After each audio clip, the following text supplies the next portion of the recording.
Welcome to Movies in the Making, everyone! If you would like to hear about how films were done behind the scenes, please like down below and subscribe to this channel for more videos, including what films you think should be talked about. In today's episode, we are going to be looking at the 2008 animated sci-fi film WALL-E, released by Walt Disney Pictures and directed by Andrew Stanton. Here, we will dive deep in the story of the production of this film. Just to make it clear in advance, I find this to be the best film to come from Pixar. Period. Being conceived in the mid-90s and working that hard to create a story with minimal dialogue is difficult, but it really paid off by being such an excellent film. All of you should see it if you somehow have not already. Now, sit back and enjoy the show. You are all in for a ride to outer space. The idea for WALL-E was first conceived in 1984 during a now legendary lunch meeting between some of Pixar's most influential figures. John Lasseter, Pete Docter, Joe Ranft, and Andrew Stanton, just as Toy Story, 1995, was nearing the end of its production.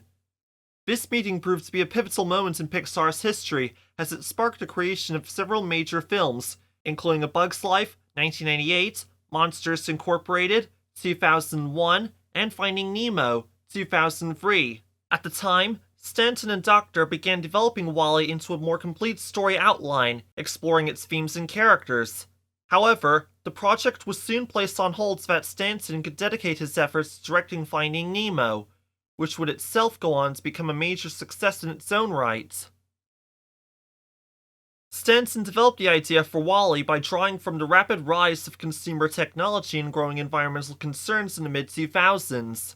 Inspired by the flood of Amazon boxes arriving at his home and the addictive pull of the newly released Apple iPhone, which he experienced firsthand thanks to Pixar's connection to Steve Jobs, Stanton began to imagine a future shaped by overconsumption, waste, and digital distraction. He did not set out to make a preachy film, but felt it was necessary to show a believable reason why a robot like WALL-E would be left alone on a deserted Earth. His observations of human dependency on technology and convenience led to the film's vision of a planet overwhelmed by trash and a human race rendered passive and screen-obsessed aboard automated spaceships. Even the robot's design stemmed from a personal moment. Looking through binoculars at a baseball game sparked the idea to give a trash compactor expressive eyes, helping bring WALL-E to life. During the early development of WALL-E, the Pixar team explored several unusual and imaginative concepts for the film's futuristic setting and characters. One early idea envisioned humans 700 years in the future as boneless, legless, translucent gelatinous blobs, representing the extreme physical decline caused by centuries of spacebound inactivity. These designs were later modified into opaque gray blobs before ultimately evolving into the final giant baby appearance used in the film. The creative team also considered giving humans an entirely new, unintelligible language to emphasize their alienation from the past, but this concept was eventually abandoned. In addition, several early drafts of the script included aliens as key elements of the story. In one version, the Axiom was operated by an alien royal family known for mistreating their robot workers. Another version featured a plot in which Eve was abducted by aliens, prompting WALL-E to embark on a rescue mission. However, these alien-centered ideas were widely disliked by the team, leading Stanton to discard them and refocus the narrative on a more grounded, emotionally driven story. To bring WALL-E's largely dialogue-free first half to life, the Pixar team drew heavy inspiration from the visual storytelling of silent film legends Charlie Chaplin and Buster Keaton.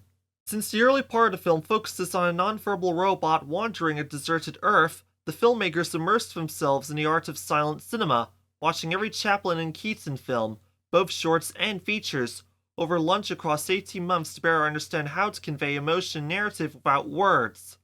Stanton also aimed to give the film a more grounded, cinematic feel by making it look as though it was shot with real cameras. He encouraged the animators to include realistic camera imperfections, such as lens flares and slightly imperfect focus pulls, to enhance authenticity. To further this effect, Pixar sourced vintage 1970s Panavision cameras similar to those used in the original Star Wars, 20th Century Studios, 1977, and even brought in Roger Deakins as a consultant to advise on lighting and framing scenes as if they were shots in live action. When Pixar began pre-production, sound designer Brent Bird had just wrapped up work on the Star Wars prequel trilogy and told his wife he never wanted to work on another robot film again. However, after hearing Pixar's vision for WALL-E, he was so intrigued by the creative possibilities that he agreed to join the project. Bird ended up crafting around 2,500 unique sound effects for the film, twice the number he typically created for a Star Wars film, many of which were recorded in a junkyard to capture authentic mechanical textures. Among the memorable sounds he created, WALL-E's tread noises were taken from a Second World War-era crank-operated radio generator, and his battery recharge sound was borrowed from the iconic Mac startup chime. Eve's laser blasts, meanwhile, were partly made by striking a splinky spring, showcasing the inventive and resourceful approach Burt brought to the film's audio design. Elissa Knight, who provided the voice for Eve, was never intended to be the final voice actress for the character. At the time, she was simply an employee at Pixar, not a professional actress, and was asked to record the temporary dialogue to serve as a placeholder. These recordings were meant to guide the animation team while the casting department searched for a well-known actress to officially take on the role. However, Knight's performance ended up resonating strongly with the producers, who felt that her voice captured the essence of Eve perfectly. As a result, they decided to use her recordings in the final cut of the film, making her the unexpected but fitting voice for the character.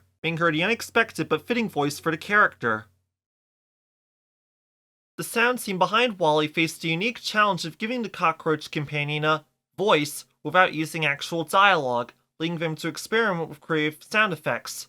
To achieve this, they used the sound of locking handcuffs to produce clicks and sped up raccoon noises to create chirps, giving the character a distinctive and expressive audio presence.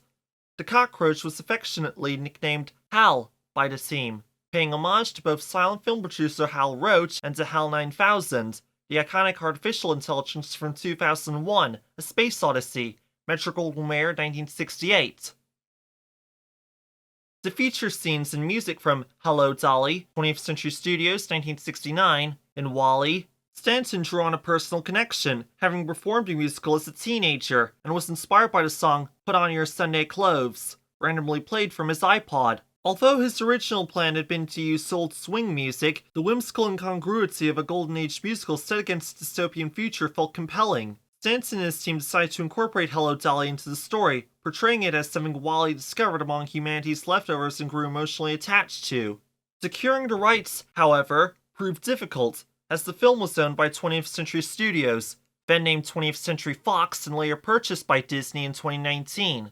An initial legal negotiation stalled. Fortunately, Pixar's CFO had close ties to Fox leadership and was able to personally intervene, cutting through the red tape to finalize the licensing. With the rights secured, Pixar reversed engineered key scenes around two songs, Put On Your Sunday Clothes and It Only Takes a Moment, using them to highlight WALL-E's longing for connection, including his innocent yearning to hold hands, which Stanton crafted based on human behavioral research.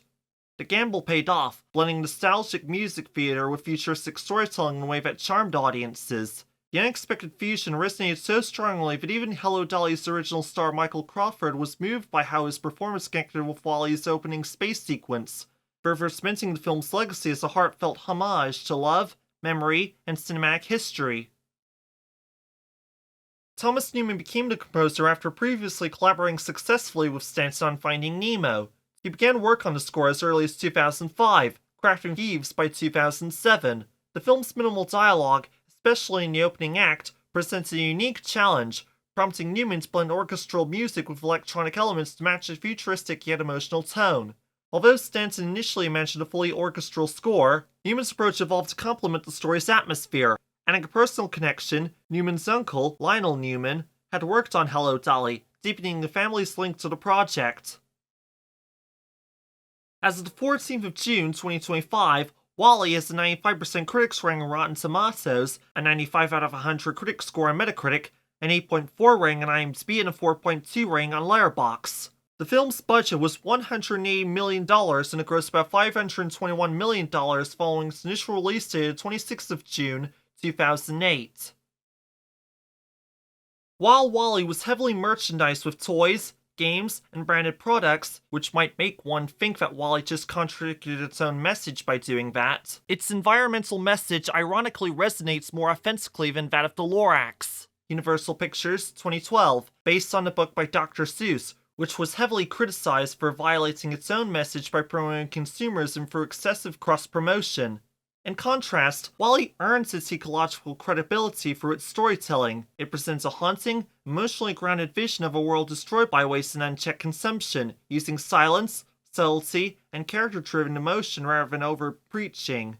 Stanton focused primarily on a love story, yet the environmental themes naturally emerge from setting and plot without feeling forced or hypocritical. The Lorax, by comparison, delivers a more didactic message but undercuts it with marketing deals for cars, sugary cereals, and other environmentally unfriendly products, making its advocacy feel hollow. Despite being a Disney film with mass market appeal, WALL-E succeeds in delivering a cautionary tale that invites reflection rather than simply selling a message. In November 2022, WALL-E became the first Disney and Pixar film to join the prestigious Criterion Collection, a home video label known for preserving and celebrating culturally significant films. This marks a rare inclusion of animated films in Criterion's library, which previously featured only a few like Watership Down, Embassy Pictures, 1978, and Fantastic Mr. Fox, 20th Century Studios, 2009. The Criterion release includes a 4K digital restoration approved by Stanton, a Dolby Atmos soundtrack, 2 Blu-rays packed with special features, and a wide range of extras such as commentaries, behind-the-scenes documentaries, deleted scenes, and even a tour of the Pixar Living Archive. It also features the 2007 documentary The Pixar Story, the short film Bernie, and an essay by author Sam Wasson, along with selections from Stanton's sketchbooks and script notes. And that wraps up our deep dive into the making of WALL-E. If you enjoyed this episode, don't forget to subscribe, like, and hit that bell icon to stay updated on all things movies in the making. Let us know in the comments what you think of WALL-E, or if you have any favorite moments for that film we did not touch upon, or films you would like to hear covered by this channel. Also be sure to check out our community page, where we announce what films to be talked about by this channel each week. New posts arrive every Friday. Thanks for watching, we'll see you all next time on Movies in the Making. We will be talking about Jaws, Universal Pictures, 1975, and more films to follow along the way. Tune in for more Movies in the Making as we uncover the stories behind cinema's most unforgettable films. This has been Jason Scotchmer, film enthusiast and passionate about the arts.